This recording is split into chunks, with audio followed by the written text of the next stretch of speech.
তুমি আমেরিকায় বসে বসে বেশি বুঝো না, আমি দেখতেছি। তখন তো আমার আর কিছু করার থাকে না। আমি দেশে আসলাম, দেশে এসে দেখলাম ওমা স্বরাষ্ট্র মন্ত্রণালয়ের অধীনে বিডিআর ছিল, কিন্তু এখানে অলৌকিকভাবে কাজ হয়ে যাচ্ছে, আমি দেখতে পাচ্ছি না কিভাবে হচ্ছে। কি হলো? ও কোঅর্ডিনেটর করে দেওয়া হয়েছে। কাকে? কর্নেল ফারুক খান। আমাকে কল করলো আমার আত্মীয়, যে সোহেল এখানে তো অনেক গোলাগুলি হচ্ছে। আমি বললাম কোথায়? বলে যে পিলখানাতে। আমি বলছি তাই নাকি, হোয়াট ডু ইউ মিন গোলাগুলি হচ্ছে? বলে অনেক গোলাগুলি হচ্ছে, রাইট? তখন আমি সাথে সাথে ফোন রেখে আমি কল দিলাম কাকে? আমার চেইন অফ কমান্ডে আমি আইজি সাহেবকে ফোন দিয়েছি, নূর মোহাম্মদ সাহেব, এবং উনি তো বেঁচে আছেন, জিজ্ঞেস করতে পারেন। আমি আইজি সাহেবকে ফোন দিয়ে বললাম আইজি সাহেব পরিস্থিতি কি হচ্ছে? আমি শুনলাম গোলাগুলি হচ্ছে। বলে হ্যাঁ স্যার এখানে তো অনেক গোলাগুলি হচ্ছে বিডিআরের ভিতর।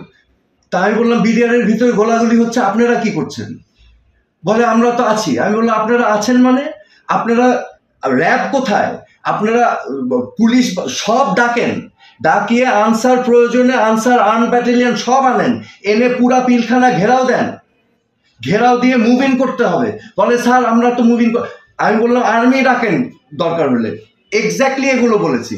তখন আমাকে আইজি সাহেব বললেন স্যার মন্ত্রী মহোদয় আছেন, তার মানে উনি আমাকে বলতে চাচ্ছেন যে আপনার কথা তো আমি মানতে পারবো না বিকজ সিনিয়র আছেন। আমি ফোন রেখে মানে আমার মাথা তখন খারাপ, যে বিকজ আই নো এরকম ক্রাইসিস হলে ফার্স্ট থিং পুরা পেরিমিটার সারাউন্ড করতে হবে, যাতে যারা আছে ভিতরে তারা যেন জানে তাদের পালাবার কোনো পথ নাই। পালাবার পথ যদি না থাকে তারা কিন্তু যা করতে চাচ্ছে নাও করতে পারে। ওকে, সো আমি বলেছিলাম পেরিমিটারটাকে সাথে সাথে ঘেরাও করে ফেলেন, যত ফোর্স আছে আপনার নিউ মার্কেট গেট সব দিক দিয়ে সর্ব জায়গায় কোনো যাতে গ্যাপ না থাকে। আমি মন্ত্রী মহোদয়কে ফোন করলাম, সাহারা খাতুন। আমি ওনাকে একই কথা বললাম, যে আমি ওনাকে খালাম্মা ডাকতাম, খালাম্মা পুরা পেরিমিটারটাকে তো ঘেরাও দিতে হবে এবং এখানে দরকার হলে আর্মি কল করতে হবে। উনি আমাকে বললেন বাবা এটা তো আপা দেখছেন। আমি থামি নাই, আমি প্রাইম মিনিস্টারকে কল করছি। 250-টিরও বেশি ডিজাইন অপশন নিয়ে ওয়ালটন স্মার্ট ফ্রিজ, বোঝে আপনার প্রয়োজন। ওনাকে একই কথা বলেছি যে আমাদের তো পেরিমিটারকে সারাউন্ড করতে হবে, যা ফোর্স আছে দিয়ে ঘেরাও, আর্মি আসা পর্যন্ত আমাদের তো এনসার্কেল করে রাখতে হবে।